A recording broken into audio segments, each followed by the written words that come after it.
एक साल के लीप के बाद देव और वसुधा ने अपनी जिंदगी की एक बिल्कुल नई और शांत शुरुआत की थी। लेकिन उस शुरुआत के पीछे जितने तूफान छुपे थे उतने शायद किसी ने नहीं सोचे थे। गांव की मिट्टी की खुशबू, खुले आसमान का सन्नाटा और हवाओं की शांति, यह सब देव और वसुधा के लिए किसी दवा की तरह था। क्योंकि चौहान हवेली में जो कुछ उनके साथ हुआ था उसने दोनों की आत्मा तक को हिला दिया था। पर कहानी वहीं खत्म नहीं होती, क्योंकि चौहान परिवार की हर एक परत, हर एक सच और हर एक रहस्य अब खुलने वाला था, और वो भी ऐसे कि पूरी कहानी पलट जाएगी। शुरुआत होती है उस दिन से जब देवांश ने आखिरकार अपनी मां चंद्रिका के सामने सच बोल दिया था। वह सच जिसे वह सालों से अपने दिल में दबाए बैठा था, कि उसकी और वसुधा की पहले ही 2 बार शादी हो चुकी थी और एक ही लड़की से तीसरी शादी करने का सवाल ही नहीं उठता। यह सुनते ही चंद्रिका के चेहरे पर फैली शांति किसी तेज तूफान की तरह बिखर गई थी। उसकी आंखें ऐसे फैल गई थीं जैसे देवांश ने कोई ऐसा पाप कर दिया हो जिसका प्रायश्चित असंभव है।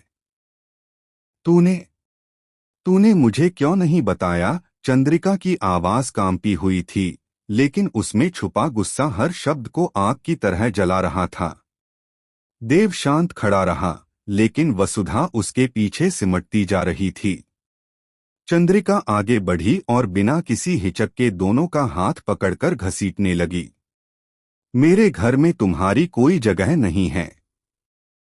तुम दोनों ने मेरे भरोसे को तोड़ा है। तुम दोनों को मेरे चौहान हाउस से निकालने का यही सही वक्त है। पूरे हवेली के नौकर चाकर, रिश्तेदार, हर कोई यह दृश्य देखकर दहशत में था। देव के आंखों में गुस्सा भी था, दर्द भी और हताशा भी, लेकिन उसने पलटकर एक शब्द भी नहीं कहा।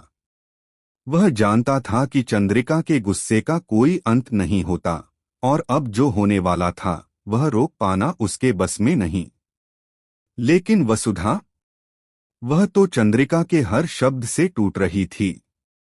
उसकी आंखों में आंसू नहीं, उफनता हुआ डर था, और उसके इसी डर को चंद्रिका गलत समझ रही थी।